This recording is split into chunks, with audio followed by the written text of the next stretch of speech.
This is the new Nokia 7 Plus.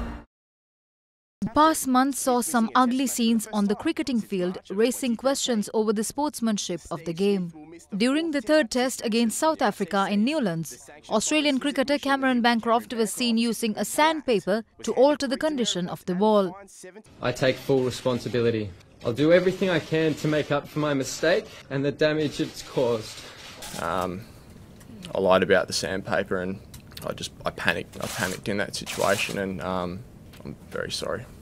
After being caught ball tampering, Captain Steve Smith, David Warner and Cameron Bancroft all received lengthy bans from Cricket Australia as the national body frantically tried to limit the damage, while the culture of the Australian cricket team came under intense scrutiny. Many commented on the incident as one of the darkest in cricketing history and in Australia, which describes the gravity of the decision taken by the leadership of the Australian team. If it was the leadership group that hatched this plot, well, you've got to assume that the next potential leader is amongst that leadership group. I was stunned. That was my first reaction. I pick up the phone like a lot of people do in the morning. I just couldn't believe what I saw. That then followed with the emotion of embarrassment, but that was overridden by sadness. Watching the snippets there and being here today, walking around, the comments from everyone, what it's reminded me is just what cricket means to Australians and where it fits in our society, and it's part of the fabric of the nation, and it means so much.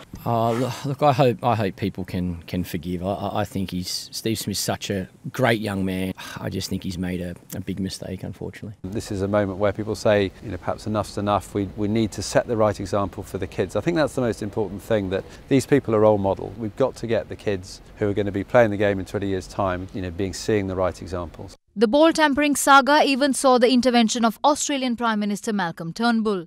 I mean, this has been a shocking affront to Australia. Cricket Australia also drew up a charter last Friday governing the behaviour of players in the wake of the ball tampering scandal that has rocked the nation. Cricket Australia will initiate a separate player and former player-driven process to consider a charter that sets out standards of behaviour and expectations of Australian teams. We at First at 9 spoke to a veteran cricketer and an international referee in search of an in-depth look at the ball tampering incident. Ball tampering is something that has happened from years gone by, from my time, and it will maybe continue in the years to come as well. But I think in this instance, what has really caught the eye of everybody around is the collusion. That is, it's not just one person doing it.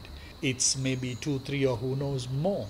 Because Australia, in my opinion, has been on the edge. They've been taking the game and the conduct to its limits. And they've been getting away as well. I applaud Cricket Australia for taking a bold stance, because it has come to a stage where enough is enough. The game has to be played in a certain way and nobody should be allowed to get away with it. Maybe it's a good wake-up call for Australia. Australia is just too good a sporting nation to need cheating or abusive language or harsh conduct. They just don't need it. The veteran cricketer also voiced his views about the semi-final between Sri Lanka and Bangladesh, which saw ugly scenes on the field as Bangladesh captain Shakib Al Hasan gestured to his 2 batsmen to come out of the field in protest against decision of not calling a no-ball on a seemingly shoulder-height delivery. I was absolutely shocked. People are getting a lot more physical. That needs to stop. There is threatening bodily movements, there is pushing and shoving, and the verbal abuse. They must stop. And I think the referees must play a much bigger role in stopping that. First at 9 also questioned him about his opinions on a penalty review in cricket. I thought banning a guy for 2 matches due to a over a delay. After all, you're playing a knockout tournament where you need to win and be more sensible. And then on the other hand, we had very poor behaviour by the Bangladesh players. And what was meted out to them was very, very minute, I thought.